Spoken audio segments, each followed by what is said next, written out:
muhtaram prezidentimizning 2019-yilga obod qishloq dasturi loyihasini boshlaganlaridan buyon tumanimizda qishloqlarda, ichki ko'chalarda obod qilish, xonadonlarda, guzarlarda aholiga xizmat ko'rsatish uchun, yashash uchun qulay sharoitlar yaratildi.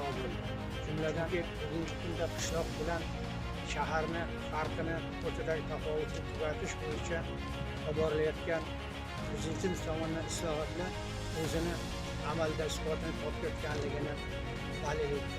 Ayniqsa mana shu elektr chirog'idan foydalanish bugungi kunda barcha xonadonlarda to'liq 24 soatlik eng asosiy iste'moli uchun zarurat.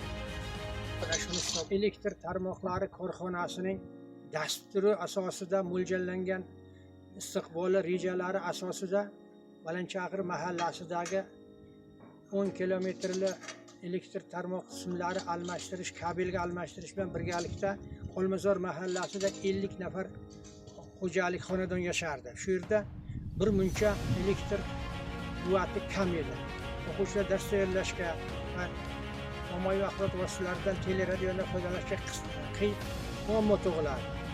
Aholining tuman hokimligiga, tuman elektr tarmoqlariga, mahalla va nuroniylar tomonidan murojaati asosida mana yangi 250 quvvatli yangi elektrotransformator o'rnatilib, hozir 40 ta xonajon Olmazor ko'chasida mana fuqarolarimiz ham yonimizda turibdi, o'rnatildi.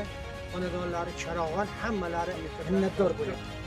1966-70 yillarda qilingan yog'och, sim yog'ochlar to'liq almashtirilib, beton sim yog'ochlarga almashtirildi.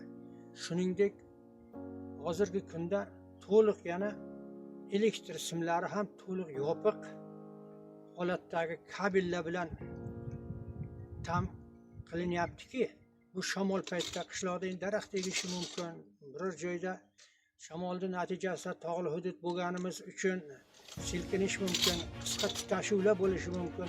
Mana shunday xavflarni ham oldi olinyapti. Chunki yo'ling ravon bo'lsa, uying charog'on bo'lsa, hayoting farovon bo'ladi xalqimiz. Chunki biz bolajon xalqmiz. Farzandlarimiz kechasi dars tayyorlashi kerak. Bizlarimiz, nuroniylarimiz masjidga borib namoz o'qiydi.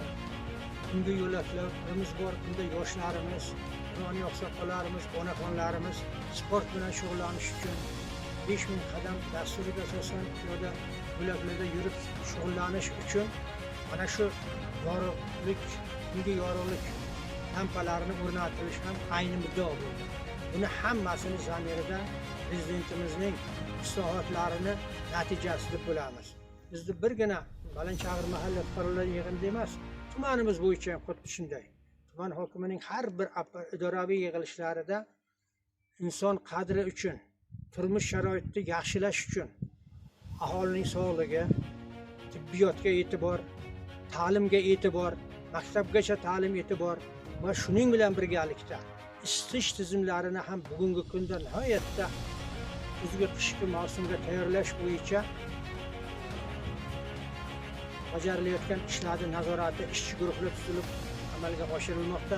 Biz o'ylaymizki, mana shunday olib borilayotgan ishlar natijasida xalqimiz yana davlatimizdan, prezidentimizdan nihoyatda minnatdor bo'lib yashamoqdalar va yangi O'zbekistonimizda albatta biz kurs qozarchig'iday asrab, o'zimizni farzandlarimizni yaxshi tarbiyasi bilan, biz nuroniylar esa mana shu yoshlarimizga shukronalik hissi bilan yaxshi tarbiyalab, bugungi mustaqillik sharofatidan bahramand bo'lib yashab kelib, prezidentimizning barcha siyosatlarini qo'llab-quvvatlaymiz.